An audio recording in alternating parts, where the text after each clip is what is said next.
So what do we talk about on today's episode? Liz Benny's favorite topic. Shit. Shit in equals shit out. Poop in equals poop out. We talk about why. We talk about how to fix it. And I have a very special message for you, from me to you, from my heart. All in today's episode. So without further ado, let's go talk about poop.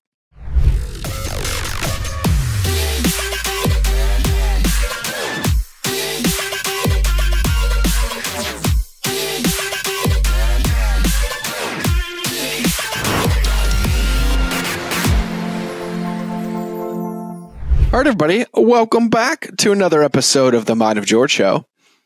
Right before I hit record, I just had a moment of self-doubt, and I realized that I don't even know how I start every episode. And I was thinking about how I was going to start today's episode, and then I realized I don't know how I start every other episode. And I started thinking about podcasts I listen to. And I don't listen to many, but then I watch Tom Segura's podcast on YouTube. And then I was like, well, they always do like funny clips in the beginning. I'm like, I don't do anything.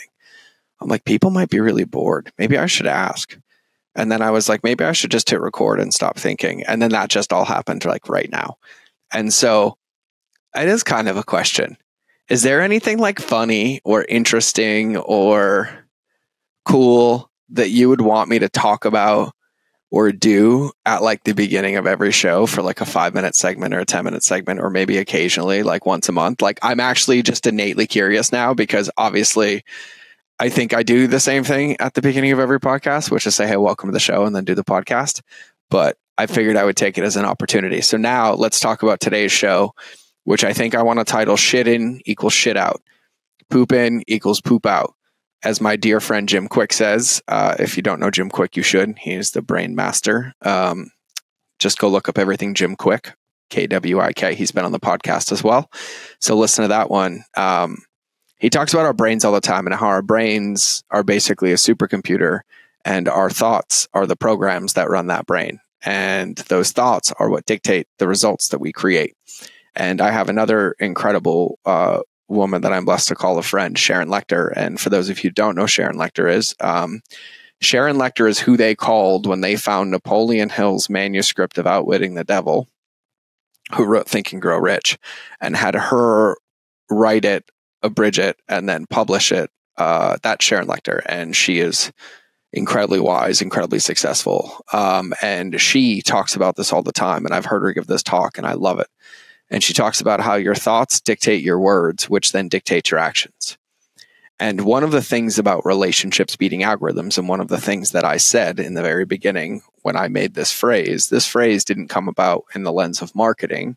It came about in the lens of myself. And after having some clarity and fixing my business and getting successful and realizing what shifted, I said to somebody in a talk, nobody has a marketing problem. Everybody has a relationship problem with themselves, their team, and their customers, informed in that order. And when I said that, something clicked into my brain, and I was like, oh, because I've been spending every ounce of my time avoiding the one relationship that I'm guaranteed to spend the rest of my life with, which is me. And then when I reflected, I realized that in that relationship, if you looked at my relationship on paper with myself and put it into the public world and posted it on the internet, every single one of you, guaranteed at that time, would call the cops, the FBI, the social service, and drive to my house and save me from the most abusive, mean man that you have ever met in your life.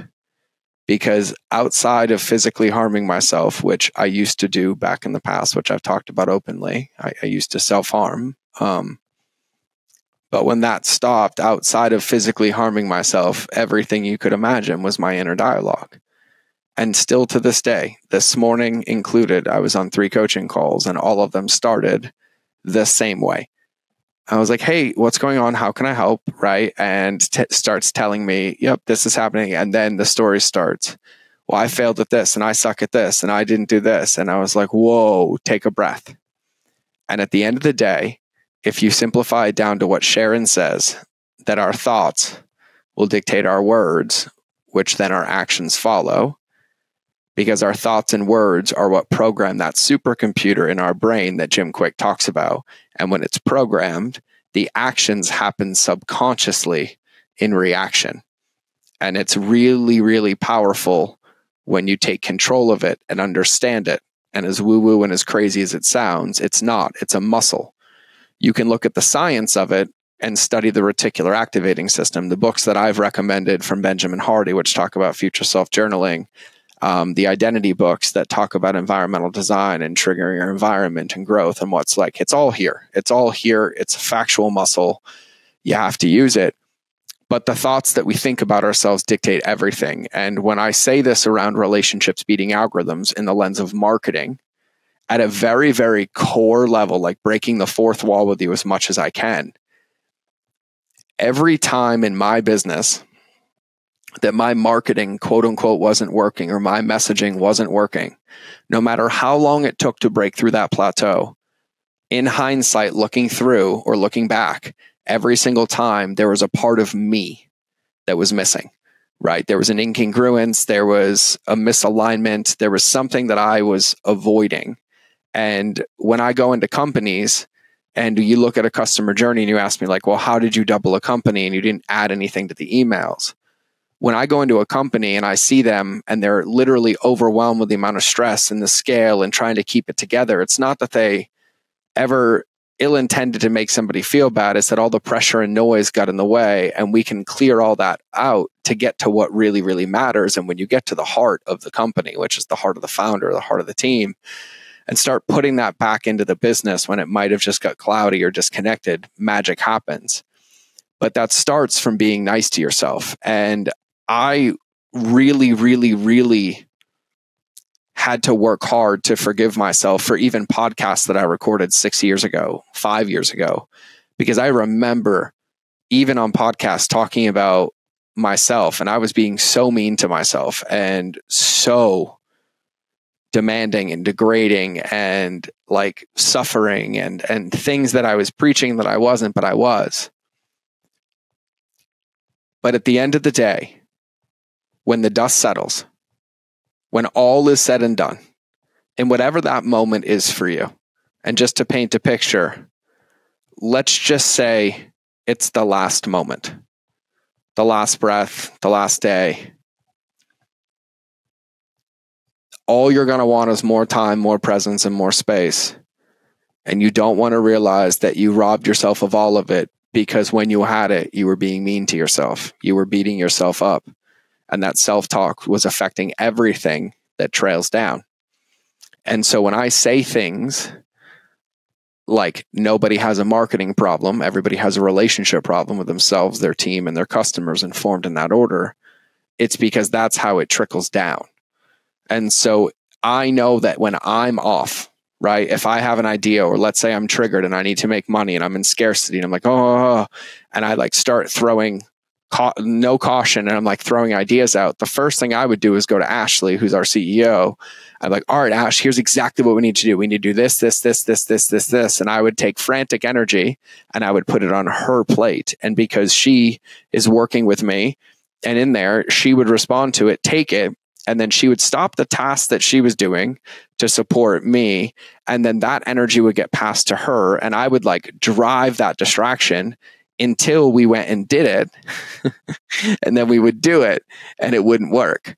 And then it cost more than it ever gained until I learned that lesson. And so when you think about that, it's because I was off and I allowed a reaction and things that I was making up about myself to determine my behaviors, which clouded my judgment. And this lesson happened hundreds of times over the last 15 years or so.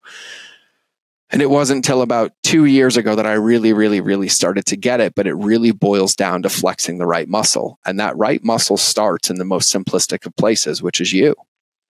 It's you. It's your relationship with you. It's your relationship with what you see in the mirror. And, you know, I get self-conscious about recording these podcasts.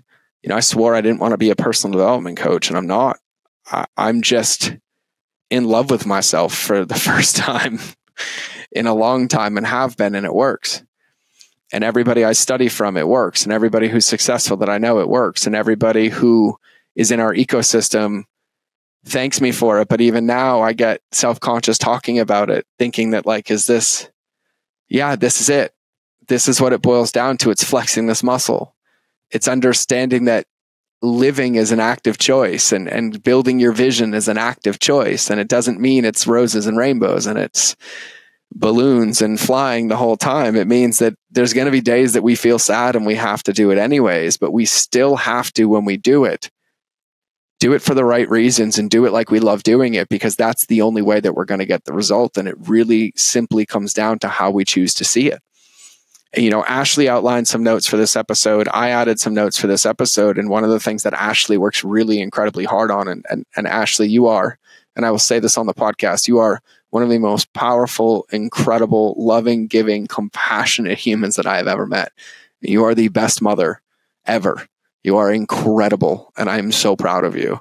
So proud of you. But Ashley, through the lens of this, realizes that she's the example for her son, Nick. Just like she realizes she's the example for me and also for her team members. And I'm the example for her. And I'm the example for our customers. And we're all these different examples for each other.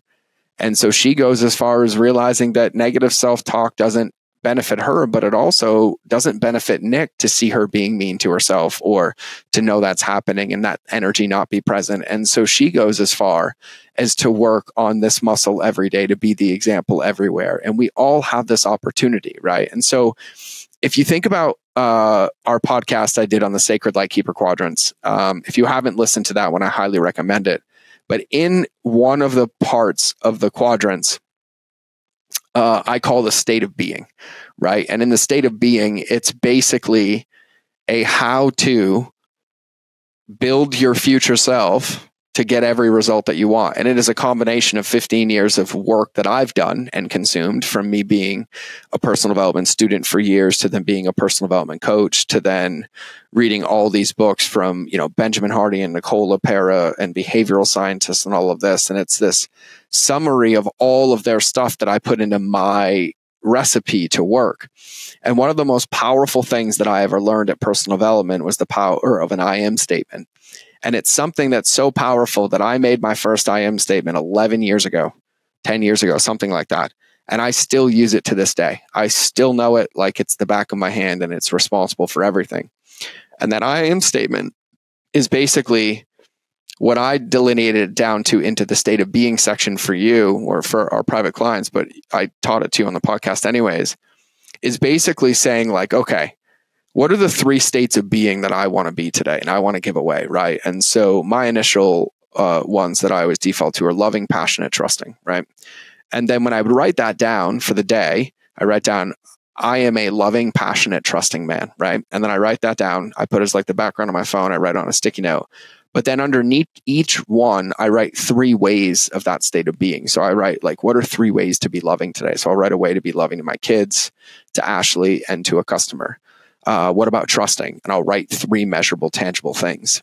And I will make that statement and I will have those behaviors. And at any point during the day when I feel off, if I'm off the kilter, if I'm emotional or whatever, I'll just start repeating that statement, or I'll look at the sticky. And then if I haven't done those behaviors, I'll go do those behaviors, which always help. And if I have, I'll go do another one to help me tune back in. And so I pick states of being that, help me develop the muscle that I want. And in personal development, one of the things that we coach is like back in the day, like the easiest tool, like the number one tool. We say the easiest way to get what you want is to give it away, right? So we would teach people, and this was taught to me, and I didn't understand, like if I was feeling sadness, like how do I heal my sadness? Well, I would go give somebody happiness, right? Or if I wanted love, I would go give love. If I wanted somebody to make me laugh, I would go make somebody laugh. And it's a very tangible, measurable tool that works. So I need a sip of water. I've been talking fast. It's a very tangible, measurable tool that works, right? So in this state of being, we would just write out this I am statement and then utilize this thing as a tool to anchor in our behaviors, right? And so for Ashley, she anchors it in and also knows that she's going to get stressed as a single mom and navigating this, and she's going to be off. So she grounds herself and anchors back in to just be gentle, to just be nice, right? So as much as I wish I could give you a podcast on like how to be nice to yourself, like outside of the 20 minutes that you listen to this, I have no control over what you do, what you think, what you say. And only you know what happens in that relationship between your ears. Only you do. But we also know it's a muscle, and it's a muscle that you can actively flex. And it's not an easy one. I will say that all day. Like, I was joking with a friend of mine this morning. We're both coaches, and we were laughing about our own work and how now, like, the rumination and the dark holes are even deeper and darker than they were. And we have to laugh at them even more now about the worst case scenarios that, you know, pop up, because we're like, no, that's not true. Right. And one of my favorite questions to myself, especially lately, that I've been using for the last year, and this might land for you, is if you ever find yourself being mean to yourself, you know what, here's your how. This is your how. This is the how for today's podcast. So in the shit in, shit out podcast, the how for today is this is how you mitigate negative self-talk. Okay. This is how I do it. And I actually do this on a piece of paper. I've only done it 3 times because I know what happens every time.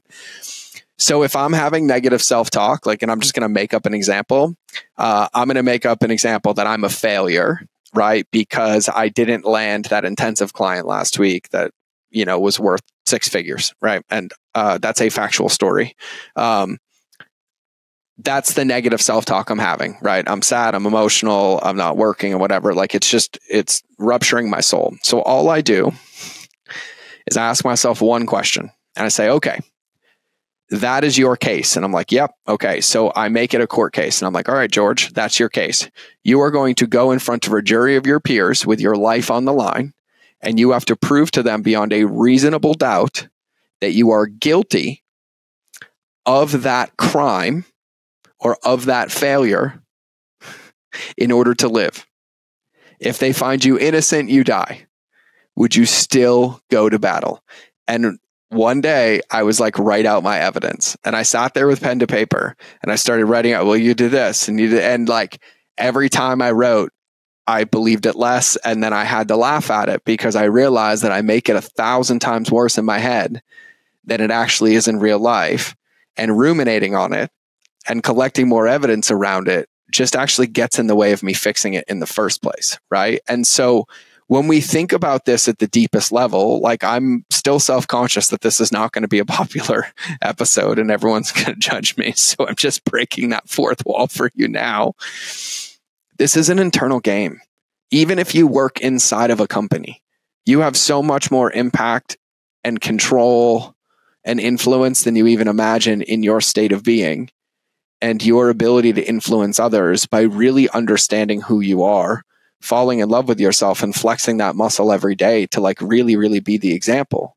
Like, that is the thing that really makes the difference. And if we think about the things that we say to parents all the time or to people with kids, it's like, kids don't listen to us, they watch us, and we know that.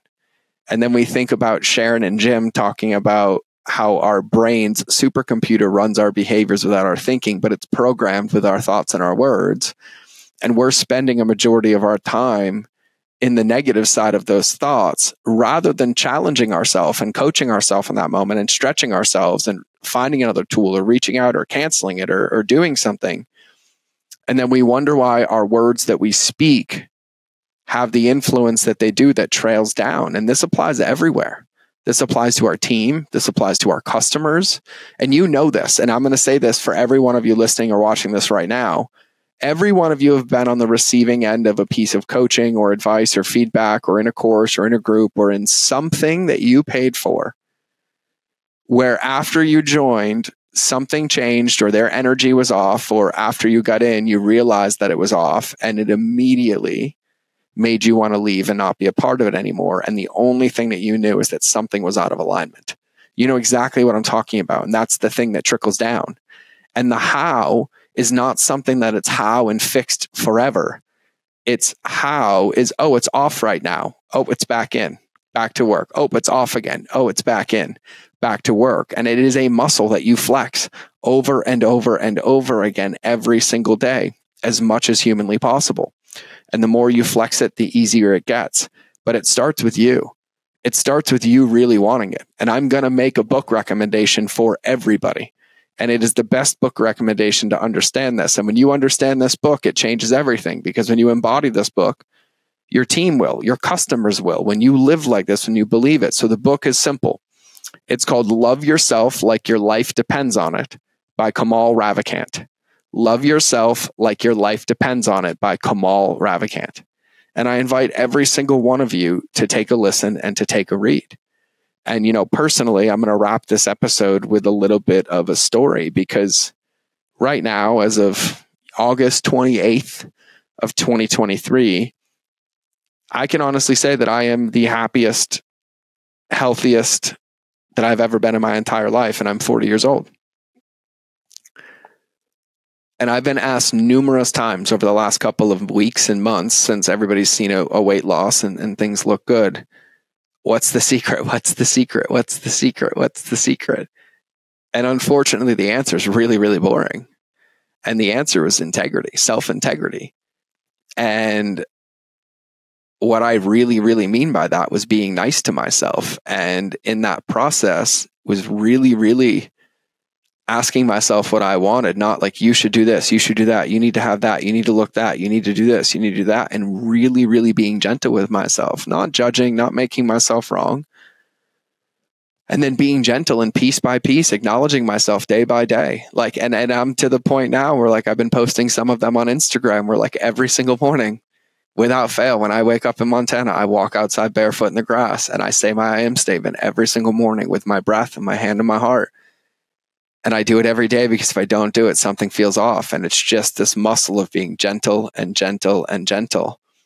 No matter how much noise, no matter how much pressure, no matter how insurmountable things may seem, no matter how insurmountable things may feel, I promise you that it's not the full reality. And you're going to be able to make a choice, make a decision, make a step in the right direction. But you have to start by setting yourself up to win. And so knowing that your thoughts dictate your words, which dictate your actions, make sure that you're flexing the muscle to keep as many positive thoughts in there as possible. And my goal every day is 51-49. As long as I'm 51% positive, I'm making forward direction, right? To make sure that those thoughts are being aligned positively, so that the words you use and the actions you take are aligned with those positive behaviors. If you want to know how to do this tangibly, after you read Love Yourself Like Your Life Depends on It, go read both Benjamin Hardy and Nicole LePera's books. Nicole LePera's books is Do the Work by Nicole LePera. She's the holistic psychologist on Instagram. And then Benjamin Hardy, my favorite one for this topic is Personality Isn't Permanent. But then I think he has another one, Be Your Future Self Now. And then another one, which is 10x is easier than 2x. And so all of them, they're manuals for how to do this. They're manuals for how to put the workouts, for lack of better terms, the actual how that you want into place to embody this. And then it's really just about getting to work. And that's the muscle that I say that you flex. And so whether that's making your I am statement every day, whether that's going to listen to the quadrants and building yours, whether that's going to the Future Self Journaling books, whether that's going to Camille Ravikant's book and just practicing this and embodying this, it's an invitation. It's an invitation to a muscle that you're going to have to dance with every day for the rest of your existence. And so the faster you just accept the dance, the easier it all gets. And so just start dancing, because you're worth it.